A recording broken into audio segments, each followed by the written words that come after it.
La protection incendie des particuliers semble en France assez insuffisante par rapport à d'autres pays européens. Comment cela est-il ressenti vis-à-vis du logement à la brigade des sapeurs-pompiers de Paris, sachant que vous êtes l'acteur majeur du secours face à la densité de la mégapole parisienne? Alors, d'une façon générale, le français n'est pas très sensible aux messages de prévention, en particulier aussi dans le domaine de l'incendie, jusqu'à ce qu'il soit lui-même confronté à la catastrophe.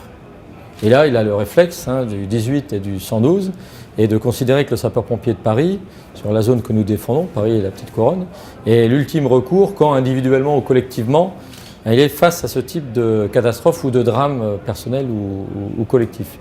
Le feu dans les bâtiments d'habitation en particulier est ce qui, en termes de victimes, génère le plus grand nombre de morts. Si nous prenons les chiffres de 2012, rien que pour Paris, sur les 12 décédés sur feu, nous avons eu 92% d'entre eux dans des feux d'habitation. Si on prend les 12 blessés les plus graves, de la même façon, à 62%, c'était dans des feux d'immeubles d'habitation. Et pour les victimes plus légères, 78% d'entre elles, c'était lors de feux d'habitation. Donc notre position, c'est d'essayer de participer avec d'autres acteurs à un message de sécurité au sein de la population francilienne, afin qu'on ne soit pas que dans le curatif et que celui qui occupe un bâtiment d'habitation, et en particulier un logement, qu'il soit collectif ou individuel, participe lui-même et soit le premier acteur de sa sécurité. Et nous ne sommes qu'un maillon de cette chaîne, et le premier acteur, c'est l'individu lui-même, et qu'il le fasse pour lui-même, pour sa famille ou pour ses voisins. C'est en cela que la démarche que l'on accompagne avec Madame la ministre Duflot, qui nous a conduit à organiser avec vous le Fire Test, il y a quelques semaines, ça c'est extrêmement intéressant pour nous, de façon à ce que par ce moyen-là, on diffuse ce message pour que, enfin, et sans attendre la loi qui précise qu'aujourd'hui, on doit faire en sorte de s'alerter soi-même avec un détecteur pour une quinzaine d'euros. On n'a pas besoin d'attendre la loi pour avoir cette démarche de protection de soi-même, de sa famille ou de ses voisins au sein de son habitation, qu'elle soit collective ou particulière. Donc il est très important de diffuser ce type de message, et force est de constater qu'il faut là aussi, côté médiatique, attendre des victimes. Vous vous en souvenez, nous faisons notre Fire Test jeudi, et le relais médiatique n'a fonctionné que parce que dans le week-end suivant, on constatait 5 morts sur feu en province, feu de pavillon, et 3 morts sur feu sur le secteur des pompiers de Paris, pour un feu d'immeuble d'habitation. Donc je vois que la brigade est très mobilisée sur cette protection du particulier.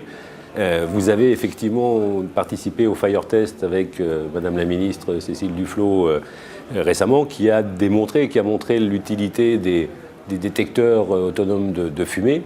La loi imposant ces détecteurs dans les habitations, dans les parties privatives, a été signée, je crois, il y a 3 ans, en mars 2010.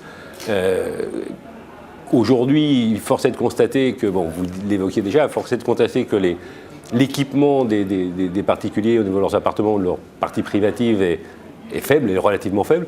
Est-ce que la brigade a un moyen de contribuer à accélérer un petit peu cet équipement d'ici les années 2014-2015?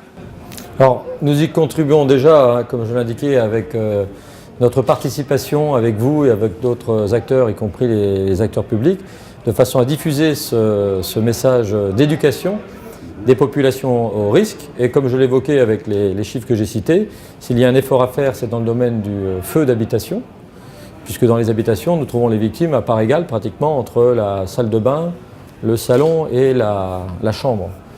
Et le côté intéressant d'ailleurs de la démarche avec le détecteur, c'est que jusqu'à maintenant, le service public imposait par des textes que des réglementations sur les parties communes. Et grâce au détecteur, on commence maintenant à porter le message vers le particulier, puisqu'on passe le domaine privé, puisque le détecteur est à mettre en place dans les parties privées. Donc ça, c'est une différence très importante que peu ont remarqué, c'est que le législateur a franchi la porte du domicile dans les obligations qui portent maintenant sur celui qui habite le lieu et non pas seulement celui qui gère l'ensemble. Donc nous participons en amont avec ce type de sensibilisation et nous participons, mais alors là, beaucoup plus globalement, avec ce continuum vertueux qui va de la prévention, la prévision et ensuite la conduite des opérations. Et nous sommes fortement engagés dans le retour d'expérience et la recherche des causes de l'incendie, de façon à ce qu'on boucle de façon vertueuse ce continuum pour que le retour d'expérience, recherche des causes de l'incendie, profite à l'amélioration de la réglementation. Et une réglementation est d'autant mieux acceptée et appliquée que celui qui a à l'appliquer en comprend toute l'utilité.